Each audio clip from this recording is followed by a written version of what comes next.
Welcome to the Talk Shop in Studio 255. I'm Eric Henderson with Brett Glass this morning on the City of Laramie City Council Agenda Preview.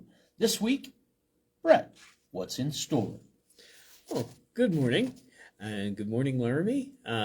The agenda for the City of Laramie's work session this week, actually there are going to be two work sessions on Tuesday and on Wednesday, both at 6 p.m. in City Hall. They include only one item, and that is the city's supplemental budget. The city does a complete budget every other year and a supplemental budget on alternate years, which is this one. And they're going to be discussing the proposed budget from the city manager and hopefully making adjustments to it before they finally pass it. Other than that, in the meetings, there's not much going on. There is a review of the agenda for the following week's meeting on Tuesday, and then nothing else on the agenda besides the budget on Wednesday. So the main topic of discussion is going to be the city budget. And if you're interested in this, the way to find out more about what the proposed budget includes is to go to the City of Laramie website, go to cityoflaramie.org/agenda center, and then look at the agenda for this week's work sessions. And what you'll find in there are two items. There's a complete budget document, which is very big and long, and then there is a sort of a summary document, which is a lot shorter and covers the major points. And while there are a few gotchas hidden in the big one, the summary actually is a fairly good summary. It talks about what the priorities are in the proposed budget, and those priorities are very interesting. They seem to be what the city manager perceives as the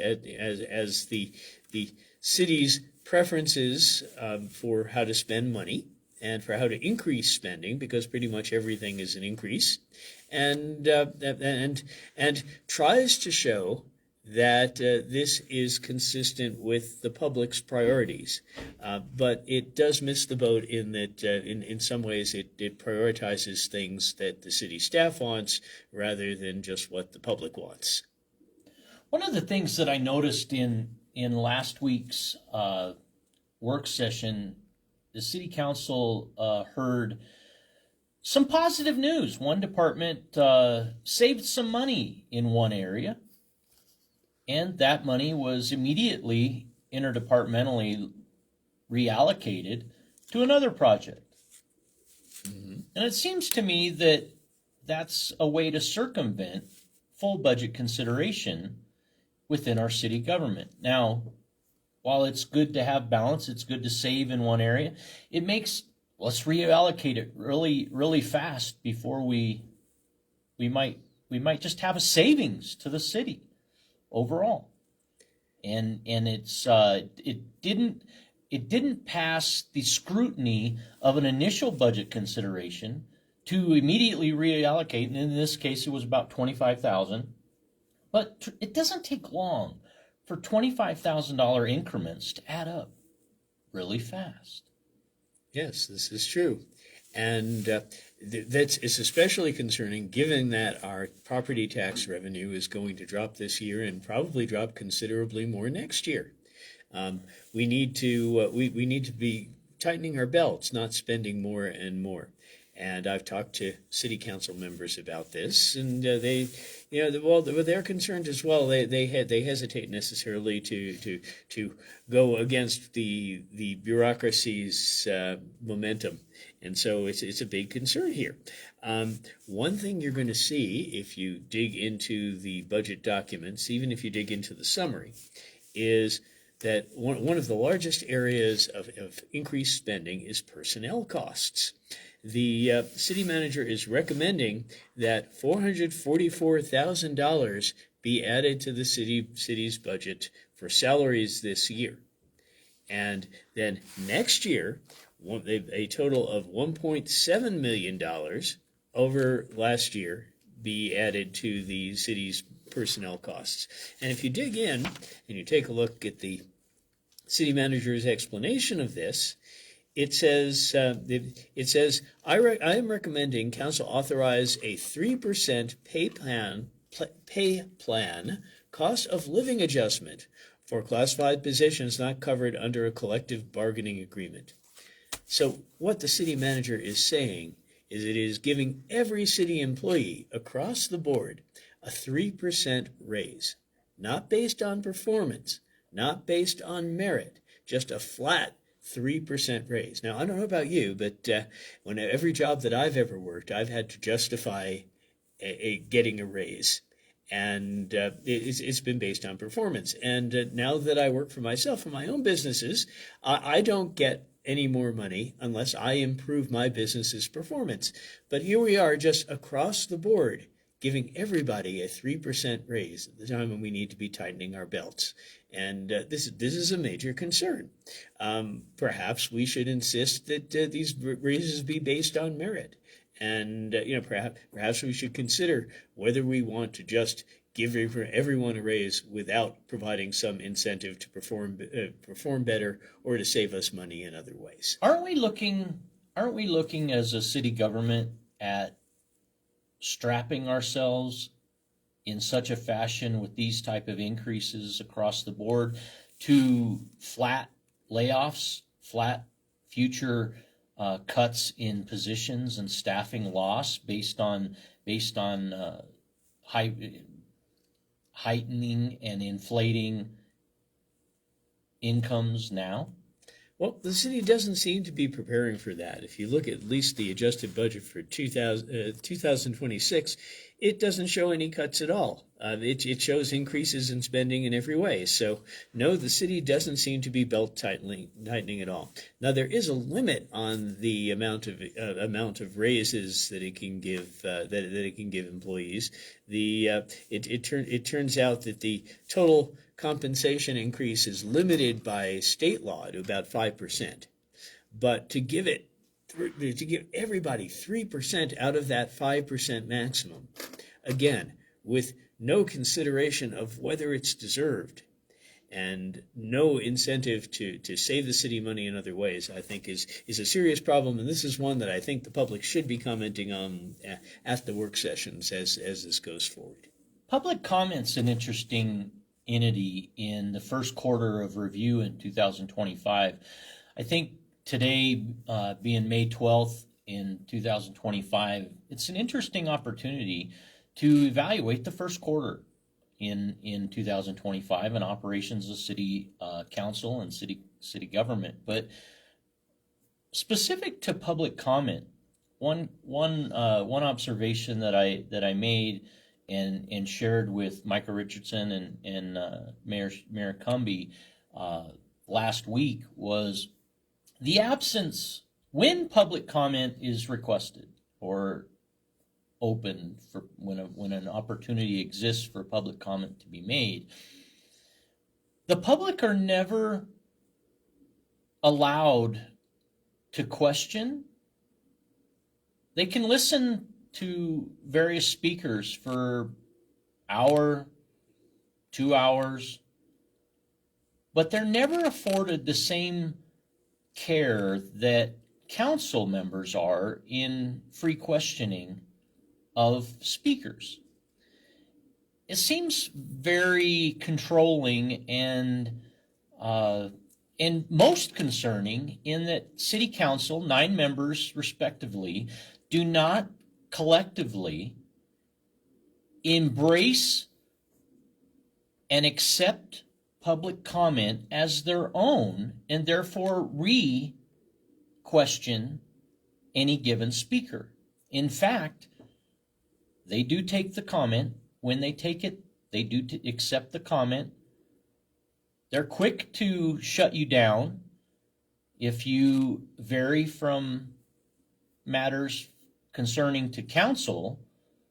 In their view, you can be shut down, but the public doesn't get the opportunity to directly question. I find that greatly concerning, mostly concerning because city council elected representatives are not owning the public's comment as their own, even when it's from their own respective wards.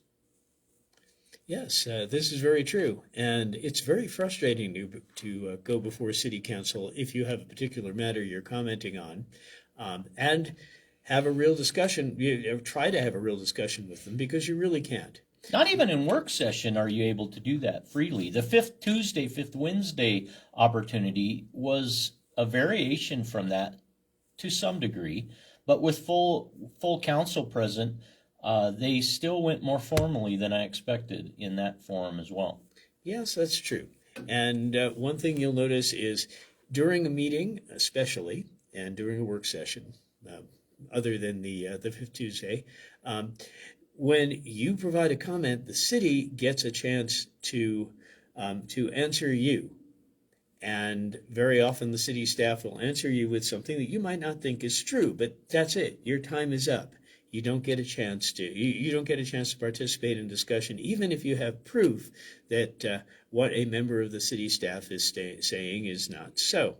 Also, very often, although they've said they've made an effort to avoid this, City Council will hear from the staff, they will begin to deliberate, they will begin to take sides, and only then will they allow public comment, but at that point they've sort of committed to a particular conclusion, and it's hard to get, it's hard for the public to change their minds.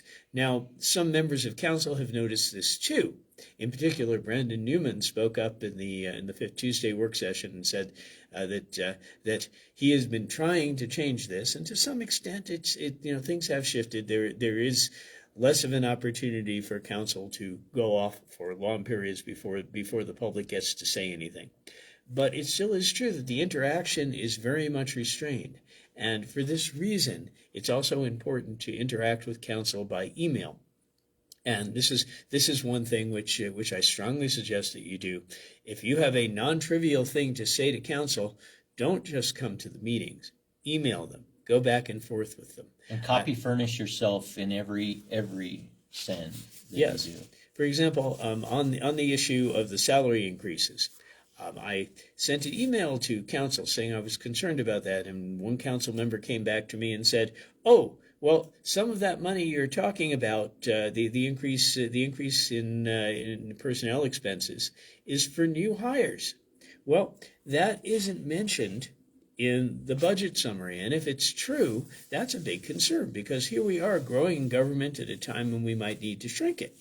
So it's very useful to have these interactions by email as well, and I found that to be quite interesting. I also was directed to another thing which is in the budget that wasn't so obvious, which is that another increase in the city's costs is about $5 million in subsidies for developers of housing.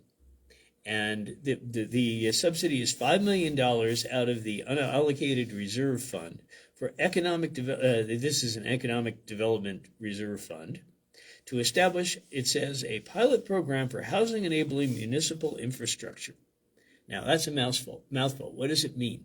It means that when a developer comes in and builds housing, they also have to build things like curbs and gutters and streets, the basic infrastructure that that provides access and utilities to the housing that they're building.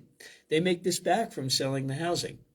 And what the city is proposing to do is to offer them an incentive to build by subsidizing all of these costs.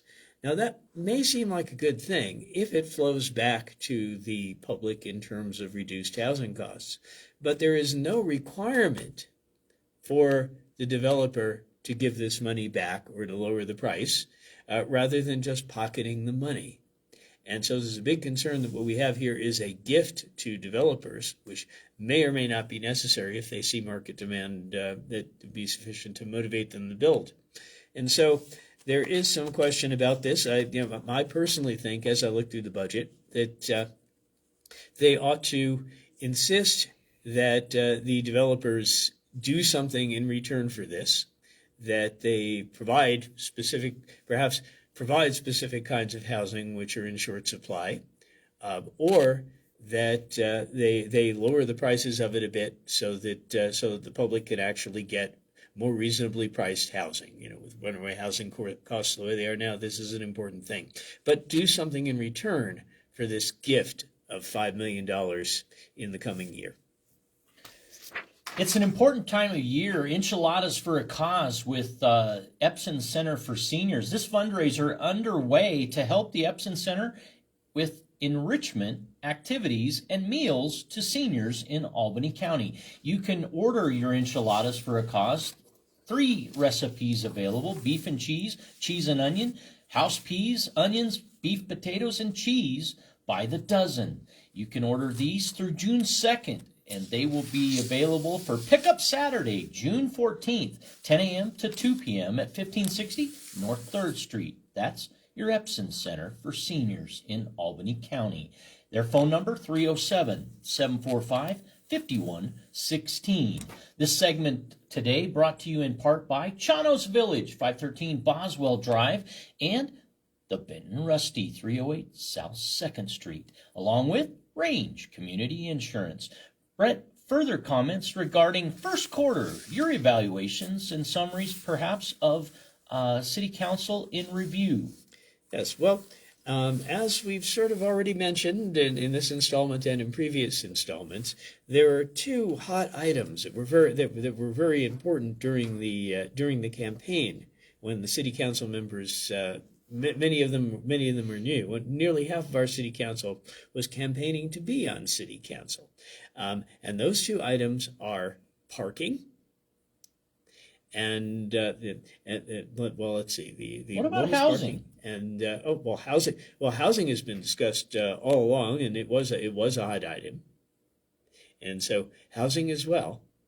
And the council so far really hasn't moved on some of the housing issues, in particular some of the issues with the rental licensing program not working. And then on housing in general. Again, as I've just mentioned, there's one item that talks about subsidizing certain developers, but other than that, there really hasn't been much progress with that, and that is a big concern. What's your observation with respect to City Council and their involvement on many subcommittees and review boards and so forth in the community? There's more than 35 of these such groups or organizations, one being traffic and safety, one being the airport board and so on. These groups, their activity is really fundamentally important to the city operation. Are they being utilized fully? It seemed that city planning recently discussing billboard ordinances in the city of Laramie mentions safety as a matter, but yet the Traffic and Safety Committee not even consulted, not even quoted, not even brought, but the Planning Commission had been. What are your thoughts? Well, the city has a plethora of boards and commissions, and it keeps on adding more.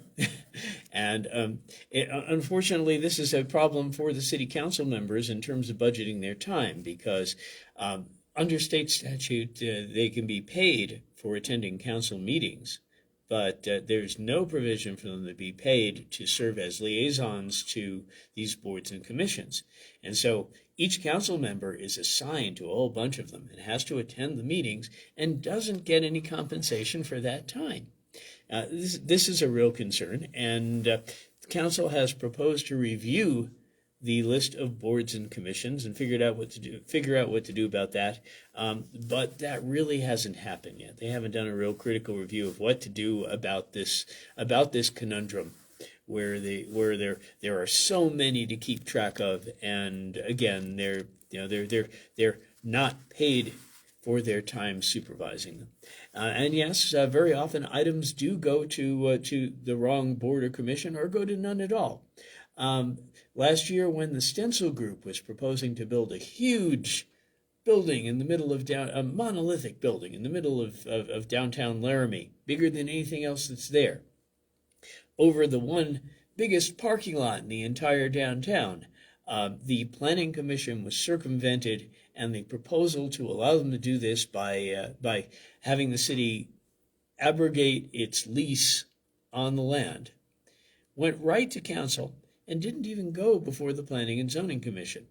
This billboard proposal to allow digital billboards did go to the Planning and Zoning Commission, but did not go to the Traffic Safety Commission, on which, full disclosure, I actually sit on the Traffic Safety Commission, even though the major concerns that people have voiced have to do with distracting drivers. So, yeah, I think our system of boards and commissions needs to be looked at. I think we probably should have fewer of them. I think they should be in the loop first before many proposals get to council, and I think they should be taken more seriously because in a lot of cases these boards and commissions aren't given much influence over the outcome. They make a few comments. Council will either just ignore them or the staff will ignore them, and the city will kind of do what it wants anyway. So I think all of these things need to be fixed. I think they deserve some attention. In the work sessions, which are going to take place regarding boards and commissions, I think the public should speak up about this. In your reflection on the last year, is it your observation that city staff are giving great guidance to our city council members, or are they being maybe too controlling in matters of city governance? Well, as I said when I was campaigning for a seat on city council, I often felt that the staff was leading council too much by the nose, that they were very selective in the information that they presented to council. They occasionally even out and out saying things that weren't true to council, and I think that this should be a firing offense for members of the staff, but nothing like that has ever actually been implemented. But it seems to me that in many cases, the bureaucracy believes that their job is to manipulate council into doing what they want and serving their interests rather than serving the public interest. And this is the reason why the public has to remain involved. This is the reason why council has to be vigilant and constantly be in touch with the public rather than just rubber stamping whatever comes before them that comes from staff. One example that comes to my mind is that in the matters of procedure, public comment can be cut off, terminated, not followed up on. But if any city staff member raises their hand and wishes to interject, they can do so out of order, in order to prevail, without regard to a further public comment portion that would seem to be enacted and appropriate given a new introduction of a new discussion topic. Yes, and we've seen that happen just recently in the discussion of digital billboards, in fact. One member of city staff, the city planner, Philip Gabatuller, went ahead and talked for so long about his personal opposition to the idea of digital billboards that the clock ran out and city council, rather than allowing public comment, actually had to table the item to another meeting.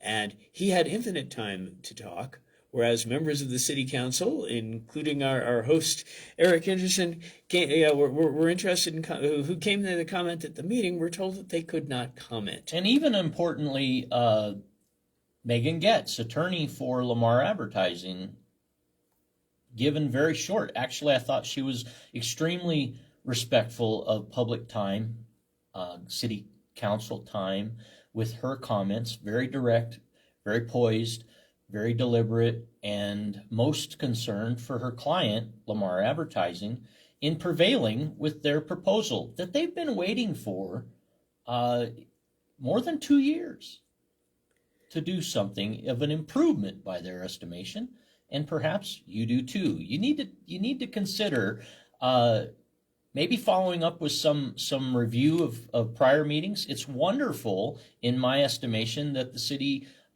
do allow streaming and do record those for future review and retro review. Another point of opportunity for our city government is, why not allow public comment on each streaming episode? Why not allow public comments? Sure, are you availing yourself to inappropriate comments? No, undoubtedly. But by and large, there's more good in our community to be gained by public comment and public discourse than not. And I really hate to see so many mechanisms of control integrated by the 2025 City Council as continuing from the 2024 City Council. Overall, open the public communication. Don't close it. This is the talk shop. Let's talk. Let's listen. Let's learn. Brett Glass, thank you for joining me today on the Talk Shop, this City Council agenda review and preview. Most enjoyed. Thank you. And any closing comments, Brett? Well, I can only echo what Eric has just said regarding public comment. It's very important to interact with council. It's very important to make our voices heard. And yes, sometimes those comments can be uncomfortable. You know, on the internet, there's the old adage, don't read the comments under your YouTube video or whatever. But I think that what we need to do is if there's any trolling going on, put up with the trolling, because there's going to be something constructive in there too, and it's important to listen.